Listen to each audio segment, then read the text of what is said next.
Hallo ihr Lieben, herzlich willkommen bei uns im Garten Gemüsekiosk. Ihr seht es schon, es ist Herbst, es ist usselig, es ist Erkältungszeit, eine Zeit, wo wir das Immunsystem stärken wollen. Das machen wir gern mit Ingwer, aber eben auch mit Kurkuma. Kurkuma ist entzündungshemmend und sollte gerade im herbstlichen Essen nicht fehlen. Wenn wir ihn einkaufen, kommt er meistens von sonst wo und muss ja gar nicht sein, denn wir können ihn hier anbauen. Schaut euch das mal an. Diese Pflanze ist eine Kurkuma-Pflanze, die ist hier gewachsen im Kübel. Und worauf wir da so geachtet haben, was man bedenken muss, das könnt ihr euch jetzt gleich in dem Film anschauen. In der Zeit werde ich hier ernten und wir schauen mal, ob wir einfach nur schönes Blattwerk haben vom Kurkuma oder ob wir auch eine nennenswerte Ernte bekommen. Also wir wollen ja die Knollen haben. Wir sehen uns gleich und ich wünsche euch viel Spaß beim Video.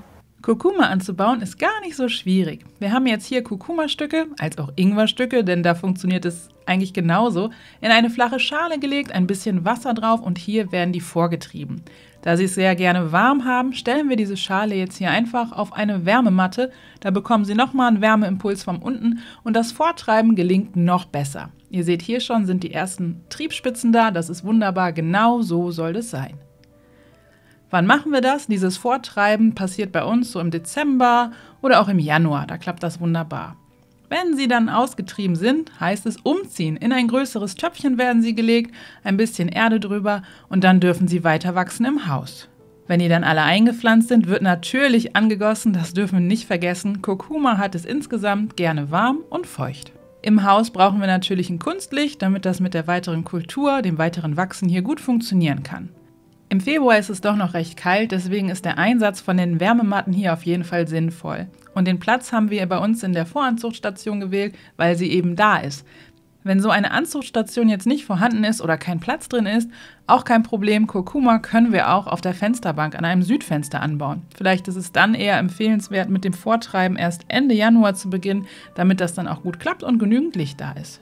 Und ihr seht schon, nach einer Weile sind die Kurkuma-Pflanzen weitergewachsen, haben die ersten Blätter gebildet und sind größer geworden.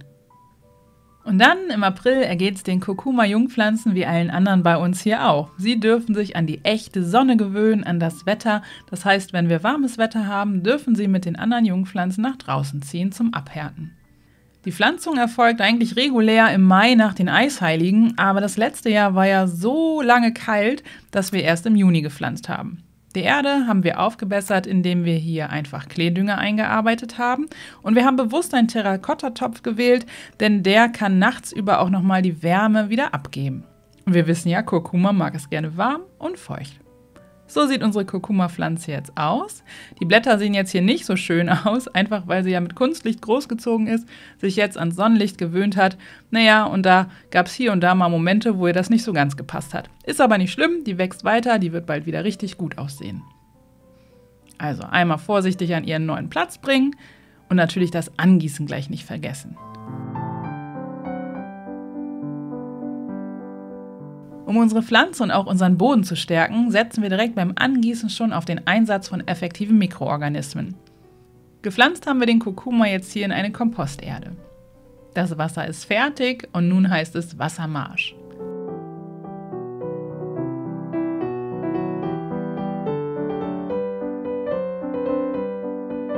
Anschließend wird auch dieser Kübel noch gemulcht. Wir verwenden hier das gehäckselte Stroh, einfach mit dem Ziel, dass das Wasser möglichst gut in der Erde verbleiben kann und nicht so schnell verdunstet.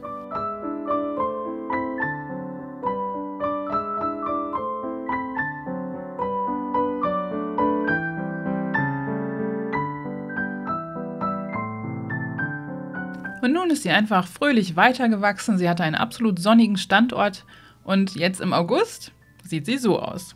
Natürlich sehen wir hier und da noch ein paar kleine Macken, aber insgesamt hat sich die Pflanze gut entwickelt und sie treibt vor allen Dingen immer wieder aus. Sie scheint sich wohlzufühlen. Besonders schön ist diese Kurkuma-Pflanze sicherlich auch auf der Terrasse oder auf dem Balkon, denn es ist ja durchaus eine sehr dekorative Pflanze. Und im Oktober werden dann die Nächte kühler, die Pflanze stellt so langsam ihr Wachstum ein und wir denken an die Ernte.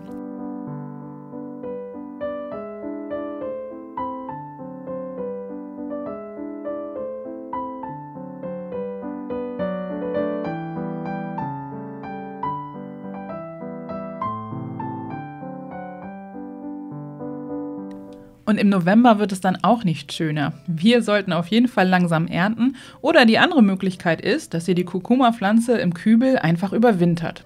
Und wenn ihr sie überwintern möchtet, dann könnt ihr sie entweder ins warme Gewächshaus stellen oder vielleicht auch in den Wintergarten. Und entweder zieht ihr auf diese Art und Weise die Ernte ein bisschen nach hinten raus, sodass die Pflanze nochmal einen Schub Wärme bekommt. Oder ihr überwintert die Pflanze tatsächlich und stellt sie dann nächstes Jahr im Mai wieder raus in die Sonne und erntet dann im zweiten Jahr. Auch das ist möglich. Übrigens, den ganzen Sommer über haben wir kein einziges Mal nachgedüngt. Jetzt bei der Ernte sind wir auf jeden Fall gespannt. Einmal den Kübel in die Schubkarre geholt, dann geht nichts verloren und vorsichtig oder möglichst vorsichtig die Pflanzen rausgezogen, um zu schauen, wo die Rhizome sind, die wir ja ernten wollen. Da ist auf jeden Fall was dran. Zugegeben, es sieht jetzt nicht aus wie in einem Kübel, in dem wir vielleicht Yakon oder Kartoffeln angebaut haben, wo ganz viele Knollen direkt zu sehen sind. Aber hier ist auf jeden Fall ein Kurkuma-Erntegold enthalten und es sieht auch gar nicht so schlecht aus. Die Rhizome sind gar nicht mal so klein und wir werden die gleich waschen und uns die genauer anschauen. Bei der Ernte vom Kurkuma kommt so eine gewisse Goldgräberstimmung mit rüber. Es sind Schätze zu finden und es macht viel Freude. Ein paar Rhizome sind abgebrochen, aber das macht nichts, die werden wir reinigen und einen Teil von unserer Ernte werden wir auch trocknen, um sie haltbar zu machen. Und da sind tatsächlich noch welche drin. Gar nicht mal so klein, würde ich sagen. Dann noch einmal eine Runde wühlen, ob nicht doch noch irgendwo ein Kurkuma-Stückchen versteckt ist.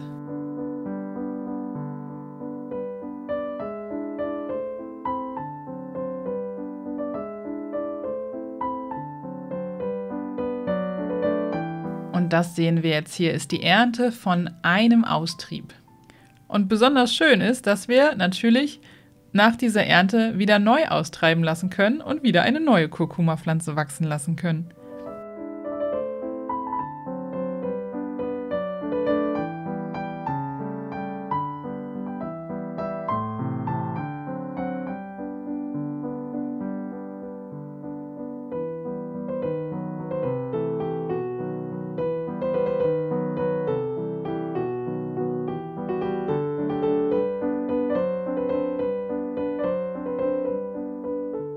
Übrigens, der Kurkuma jetzt hier im frischen Zustand, der hat die Finger gar nicht so sehr gefärbt, wie wir das von getrockneten so kennen. Nochmal ein bisschen abwaschen, zur Seite legen und dann wollen wir mal eine Runde sortieren. Um wieder neue Kurkuma-Pflanzen ziehen zu können, werden wir einen kleinen Teil der Ernte zur Seite legen und daraus wieder neue Pflanzen treiben lassen.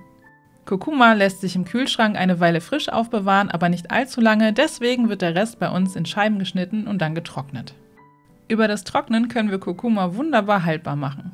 Besonders im Herbst und Winter verwenden wir Kurkuma gerne in der Küche, zusammen mit Knoblauch oder auch Chili, denn die antibakterielle Wirkung tut uns im Herbst und Winter unheimlich gut, um uns gesund und fit zu halten. Wenn euch das Video gefällt, gebt uns gerne einen Daumen nach oben und auch unseren YouTube-Kanal könnt ihr kostenlos abonnieren und wenn ihr die Glocke klickt, dann verpasst ihr kein Video mehr.